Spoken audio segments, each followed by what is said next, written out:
Assalamu alaikum, peace be on you. A couple of days ago, ISIS, or ISIL as they are now known, committed the grotesque and barbaric act of murdering the American journalist James Foley. First off, I just want to say that our thoughts and heartfelt condolences are with his family and the dear ones he left behind. Secondly, I want to emphasize that these acts of ISIL have nothing whatsoever to do with the teachings of the Holy Quran or the practice of the Holy Prophet Muhammad, peace and blessings of God be upon him. Sometimes I'm asked that maybe my interpretation is that Islam is a peaceful religion, but maybe that there are elements of Islam or the Holy Quran which can be used to justify this grotesque behavior. However, what I would like to demonstrate in this video is that there is no justification whatsoever for this grotesque behavior. There is nothing in the Holy Quran or Islam that justifies this. In fact, what we will see is that the example of the Holy Prophet Muhammad, peace and blessings of God be upon him, was so awe-inspiring that even the human rights of today do not touch that noble example. In fact, ISIL are turning their backs on the teachings of the Holy Quran and the practice of the Holy Prophet Muhammad, peace and blessings of God be upon him. Firstly, let's start from the beginning. Let's take the premise that ISIL really do believe that they are engaged in some kind of war. Does that then justify them to behave in this way? Does anything in Islam justify them to behave in this manner? If it is a war, then James Foley is an innocent bystander. He's just a journalist. And in Islam, the Holy Prophet Muhammad, peace and blessings of God be upon him, has protected the rights of innocent men, women and children. Specifically, when the Holy Prophet, peace and blessings of God be upon him, lays out the rules of war, he protects the rights of women, he protects the rights of children, he protects the rights of the elderly, he protects the rights of religious leaders, he protects the rights of houses of worship, and specifically applicable to this case, he protects the rights of non-combatants.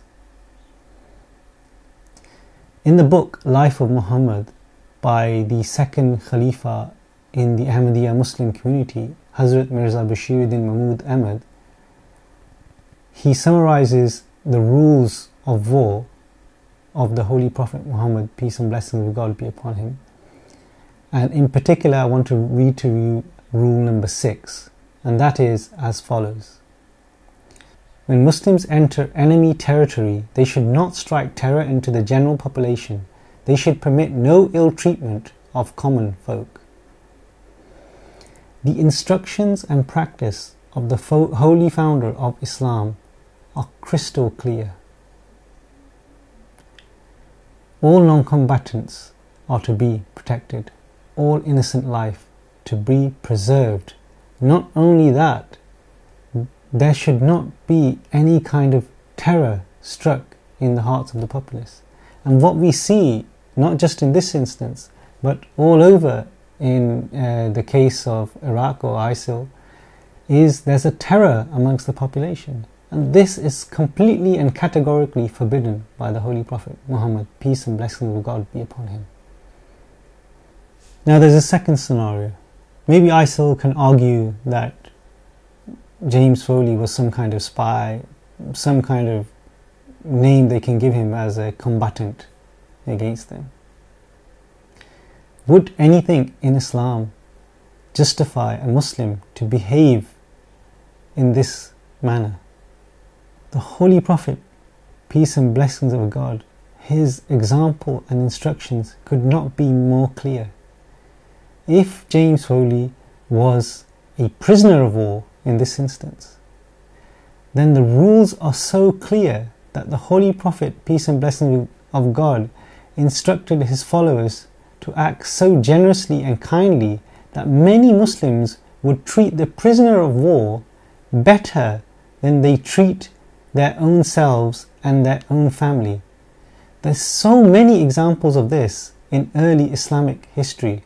I'm going to read one narration which is as follows. For example, one prisoner of war who was captured by the Muslims during the time of the Holy Prophet Muhammad, peace and blessings of God be upon him, says, due to the instructions of the Holy Prophet, the Ansar, i.e. Muslims of Medina, would especially give me baked bread, but they themselves would make do with only dates.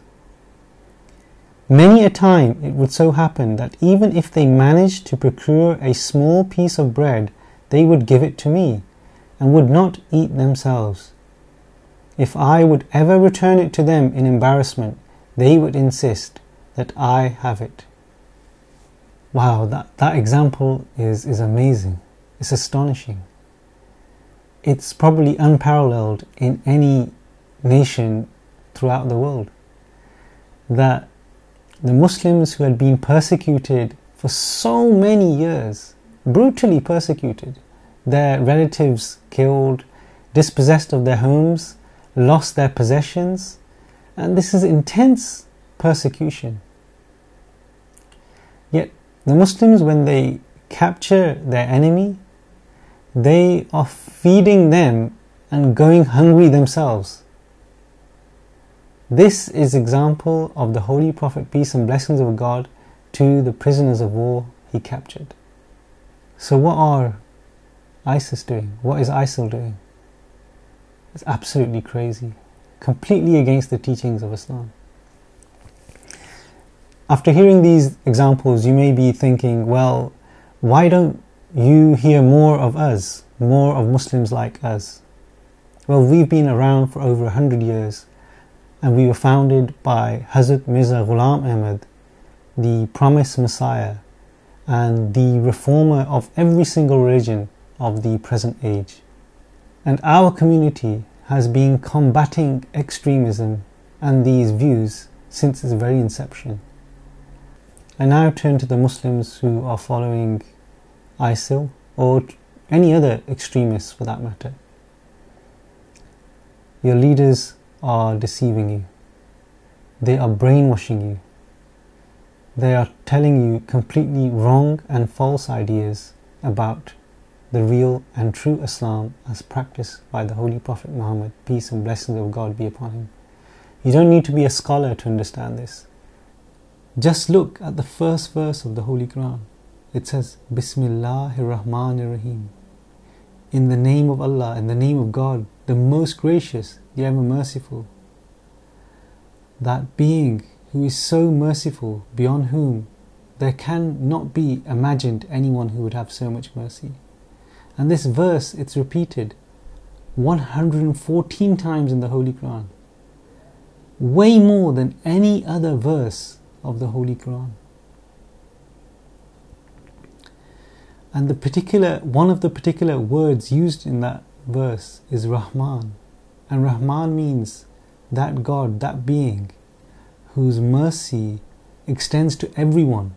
It doesn't discriminate between believer or non-believer. The rays of the sun, they shine for believer, non-believer alike. The raindrops fall for believer or non-believer alike. There's no discrimination. So that's how our mercy should be as well.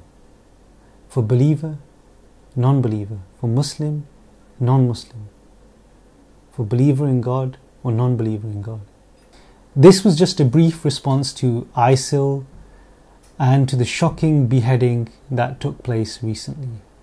You can see an in-depth response to ISIL and ISIL doctrine in the video posted below. Again, I just want to finish by expressing my condolences, our condolences to the family of James Foley and the dear ones he left behind. Wassalam, with peace.